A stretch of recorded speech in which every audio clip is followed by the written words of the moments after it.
Nah, begitu ada bukaan di LPD mau cari ketua, suami saya yang pertama antusias. Saya optimis saya bisa.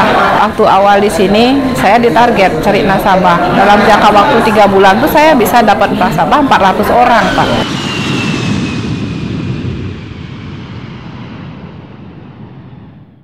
Sebelum lebih jauh netizen menyaksikannya, silakan subscribe. Jika dipandang penting, jangan segan menulis komentar tentang isi tayangan di Sanur TV Channel. Media sosial yang menyuguhkan konten kreatif tayangan mengikuti ragam standar jurnalisme, patuh terhadap kode etik wartawan, juga Undang-Undang Pers dan ITE. Selamat menyaksikan dan matur suksuma semeton.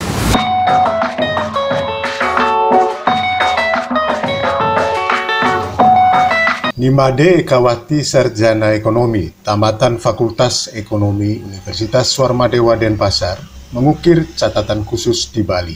Istri dari I Gede Karyase Sarjana Ekonomi tersebut menjadi orang pertama di Pulau Dewata yang terpilih menjadi Kepala Lembaga Perkreditan Desa atau LPD melalui hasil seleksi atau uji kompetensi. Dia sekaligus juga menjadi perempuan pertama yang menduduki jabatan Kepala LPD Pemogan di Kecamatan Denpasar Selatan, Kota Denpasar.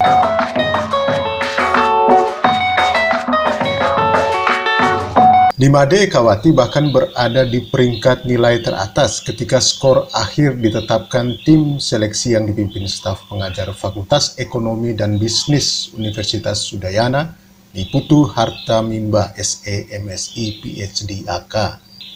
Ekawati melejit jauh meninggalkan 8 pesaingnya dalam bursa seleksi Kepala LPD Pemogan masa bakti 2021-2026.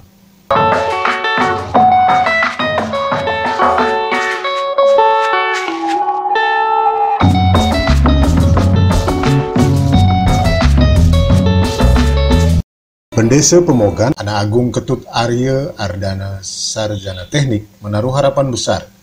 Nimade Ekawati didukung Tata Usaha Wayan Darmawan dan Bendahara Sri Sulistianingsi akan membawa perubahan lebih menjanjikan dalam menakodai LPD Pemogan 5 tahun ke depan.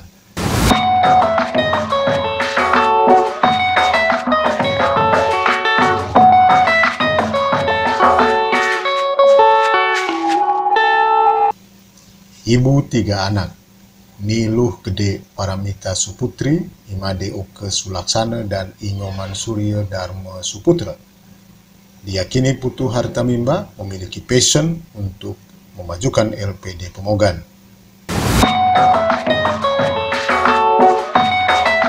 Rasanya pertama kali tapi mungkin nanti cek and recheck. Setahu saya ini pertama kali. Model pemilihan? Iya, setahu saya.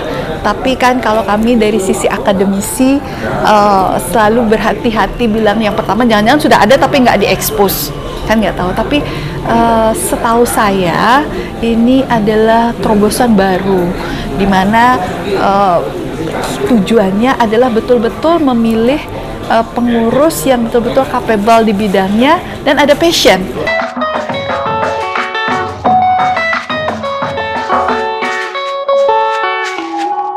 Saya yakin ke depan, kenapa tidak? Role model yang sudah berjalan bagus di sini, kita juga bisa tularkan tanda kutip ke LPD-LPD yang lain.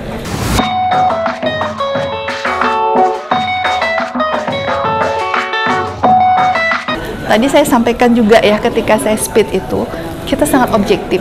Kita tidak melihat siapa yang incumbent, siapa yang tidak, gelar, tidak. Tapi mau tidak juga melihat gender, dan kebetulan nilainya ini terutama yang terpilih sebagai ketuanya sekarang adalah jauh di atas.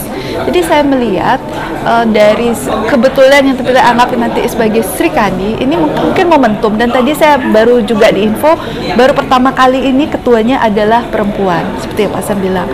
Nah, saya memang sangat optimis, bukan berarti karena saya perempuan, tetapi saya tahu challenge seorang perempuan itu lebih, jadi kita istilahnya lebih terlatih tanda kutip, karena kalau waktu kecil mungkin kalau domestik bagaimana anak, kemudian tuh urusan di kantor dan sebagainya, kita sudah lebih well minutes ya. Jadi kita ubah sekarang mengerjakan apa, nanti apa, nanti apa. Contoh kecil lah, kalau mau nyuci masukin cucian sambil masak, selesai itu cucian, selesai jemur. Itu sudah terbiasa di otak kita, dan kita harapkan yang terpilih industri kandi dia lebih well minutes dan lebih open mind gitu ya, dan bisa lebih berkolaborasi. Bukan karena saya perempuan, tentu tadi ketika salah satu waktu saya menguji, jika nanti ada anak sakit pas ada ini gitu ya, apa yang ibu lakukan? Tapi dia menjawab dengan sangat baik gitu ya, urgency, priority, nah itu seperti itu ya. Jadi ya.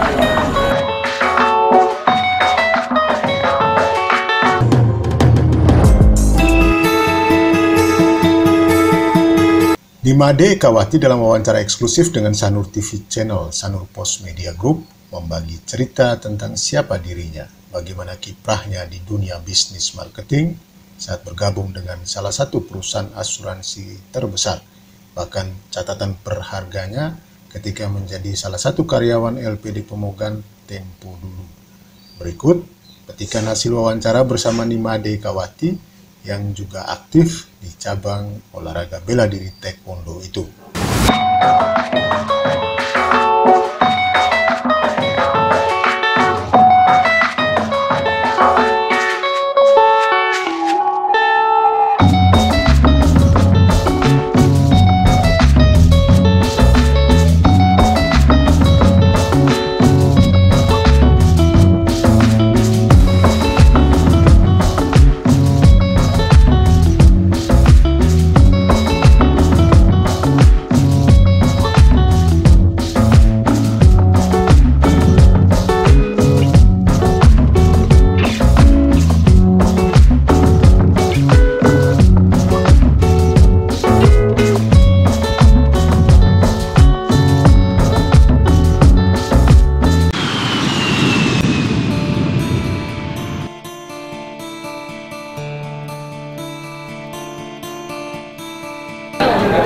Ya, terima kasih.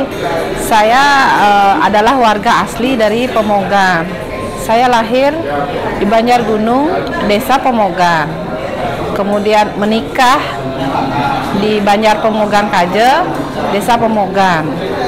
Kemudian dari pendidikan tiang dari SD tiang di SD 1 Pendungan. Kemudian lanjut ke SMP, yaitu di SMP Negeri 1 Kute. Kemudian lanjut ke pendidikan SMA di SMA Negeri 5, dan lanjut ke jenjang universitas. Saya kuliah di Universitas Warmadewa, jurusan ekonomi, dan saya mendapatkan gelar RFP-nya juga setelah tiang bekerja. Jadi tiang ikut karena tiang adalah marketing. Jadi di Prudential tuh dulu ada penyelenggaraan perencana keuangan. Jadi tiang belajar di Prudential untuk mendapatkan RFP-nya itu. Pengalaman saya pertama bekerja yaitu tahun 99 ketika saya kuliah di semester 3 awal. Tiang sudah bekerja di penukaran uang valuta asing. Sampai saya tamat, lulus kuliah, kemudian saya melamar di sini. Saya juga bekerja di sini sebelumnya. Saya bekerja sekitar 5 tahun di LPD ini. Kemudian saya resign karena ada bisnis. Di tahun 2012 saya terjun di dunia asuransi di Prudential. Juni awal yang sudah fokus di LPD. Faktor yang mendorong saya itu saya ingin memberi nilai untuk diri. Kemudian saya ingin bisa melakukan sesuatu yang berguna untuk LPD, untuk desa saya. Apa yang bisa saya lakukan dengan melihat dahulu tiang kan pernah bekerja di sini. Ada sosok pemimpin pemimpin LPD, dia pendiri LPD juga yang dari awal membangun LPD ini menjadi besar. Sampai sekian tahun beliau itu membuat LPD ini maju seperti yang ada saat ini. namanya Pak Nyoman Subagio. Beliau adalah pendiri LPD.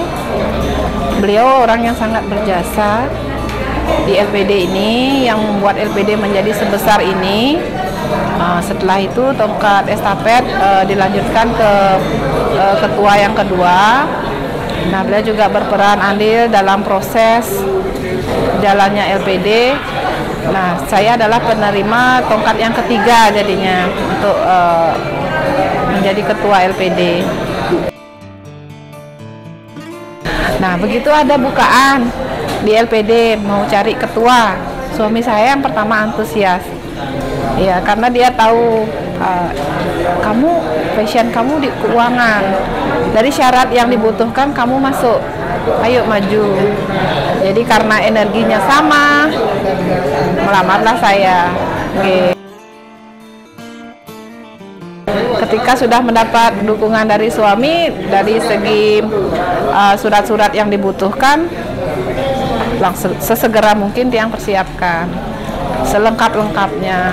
Jadi apa yang menjadi syarat saya lengkapi dengan sekali itu, karena udah pengalaman dari sebelumnya, udah tahu kalau ada bukaan seperti apa tuh kita apa sih yang harus kita siapkan. Jadi saya benar-benar siap. Di samping itu berupa kertas-kertas, mental pun. Nah, sebelumnya karena dari diri sendiri, keinginan sendiri untuk bisa menjadi sesuatu buat desa, itu yang menyebabkan saya tuh jadi sangat antusias dengan adanya lowongan di LPD ini. Saya optimis saya bisa. Saya optimis bisa karena saya sudah pernah bekerja di sini, latar belakang dari segi pendidikan, kemudian kalau dilihat dari karena saya orang prudensial, orang marketing, saya bisa loh mendekati orang. Kalau dulu pun waktu awal di sini saya ditarget cari nasabah. Dalam jangka waktu 3 bulan tuh saya bisa dapat nasabah 400 orang, Pak. Saya dulu di bagian CUMA. Ya, di sini di awal saya bekerja di LPD, saya ditempatkan di bagian CUMA. CUMA itu simpanan upacara agama. Jadi sistem tabungannya bulanan, ada jangka waktunya. Jadi dalam 3 bulan tuh saya tembus 400 lebih lah nasabah. Oke, setelah itu karena dilihat kinerja saya, terus latar belakang pendidikan juga ada, diangkatlah saya masuk di dalam di bagian kredit. Terakhir Tiang keluar nih, Tiang di bagian kredit. Dari proses nih Kang, dari setiap proses, dari perjuangan saya untuk melalui tes pertama, saya lulus, tes kedua lulus, sampai dengan wawancara untuk penajaman visi misi, yang mana dari bapak-bapak dari tim Universitas Udayana kan sudah mempunyai kriteria. Jadi saya ngerasa saya mampu, lebih menguatkan diri saya, lebih menguatkan motivasi saya. Dari hasil-hasil itu saya bisa, saya mampu. Melalui tes itu aja saya bisa, apapun tantangannya ke depan itu saya optimis bisa. Dengan menarik semua energi-energi positif datang, saya yakin semesta pasti merespon.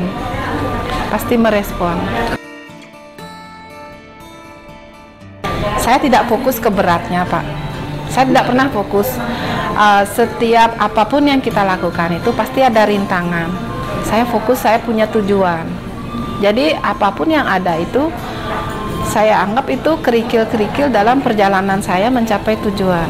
Jadi tujuan saya satu, saya fokusnya apa? Karena saya sekarang terjun di sektor keuangan, laba, saya cari laba, itu fokus saya, apa yang harus saya lakukan, itu.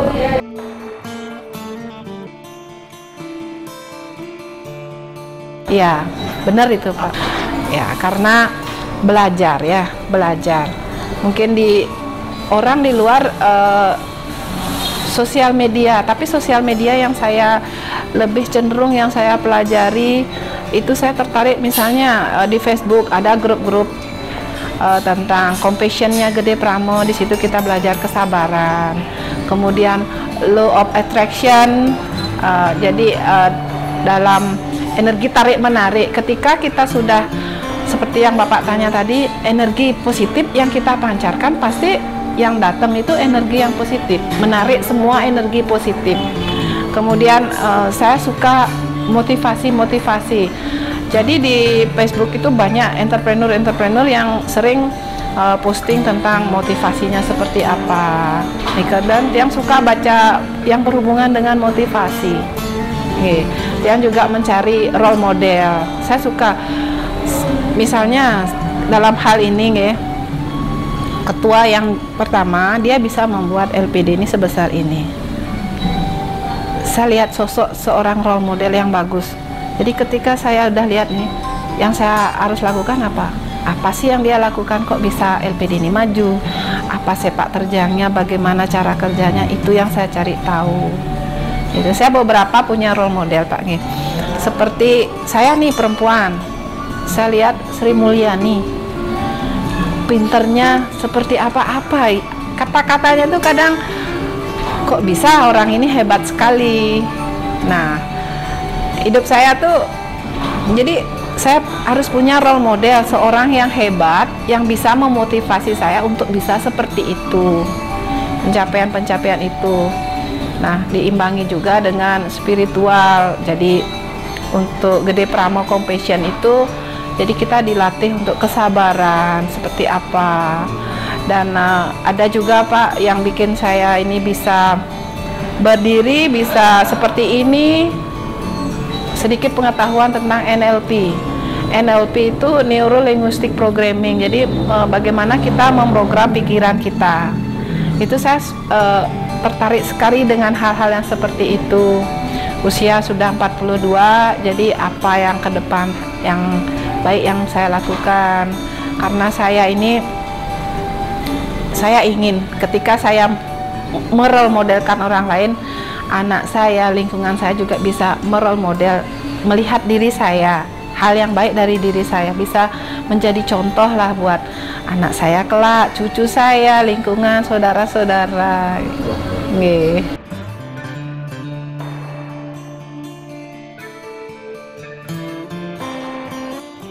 Pengalaman baru ya,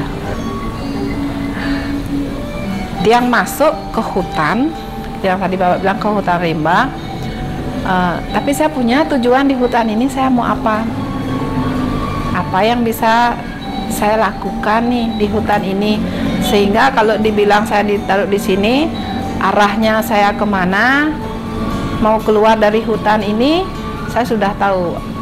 Ini semua saya positifkan. Saya anggap ini kesempatan buat saya, hal yang baik. Semua yang terjadi dalam hidup ini pasti ada baiknya. Itu saya fokusnya ke sana Pak. Hutan rimba tidak selalu jelek, ya kan? Justru di sini apa yang bisa saya lakukan? Apakah ada yang perlu dibabat, apa? Ya, itu nanti ke strategi.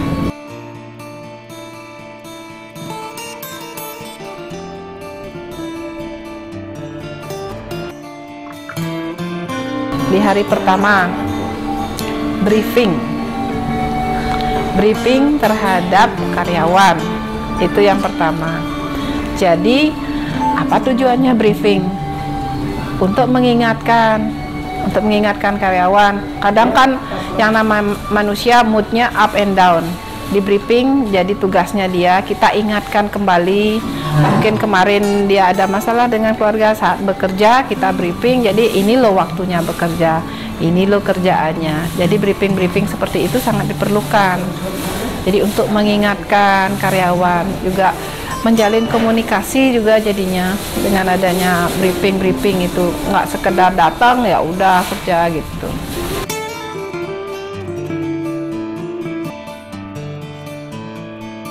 Kalau sekarang kan orang bilang pandemi tantangan itu memang ada.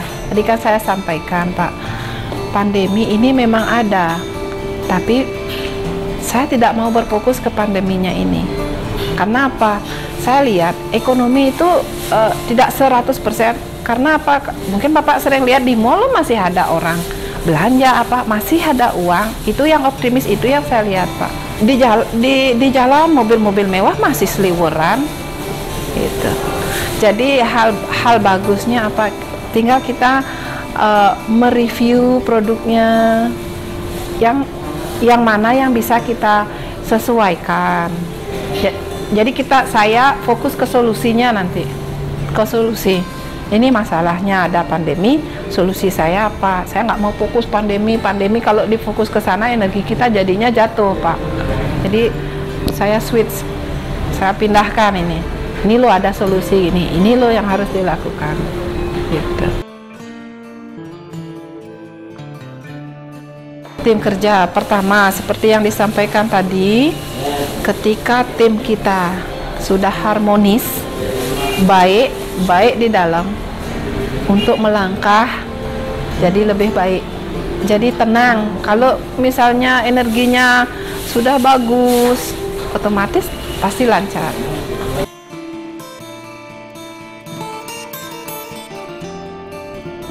LPD ini adalah milik desa. Jadi LPD ini memiliki peran yang penting sekali dalam pembangunan desa. Saya ingin masyarakat adat Bali menyadari benar apa arti LPD bagi kita. Karena ketika kita bisa mensupport LPD kita, memberikan yang terbaik buat LPD, kita mau berpartisipasi untuk LPD, hasil dari LPD adalah untuk masyarakat itu sendiri. Karena LPD adalah milik desa dan nanti akan digunakan untuk desa juga. Ini yang saya sampaikan. Jadi mari kita ajarkan Bali melalui LPD.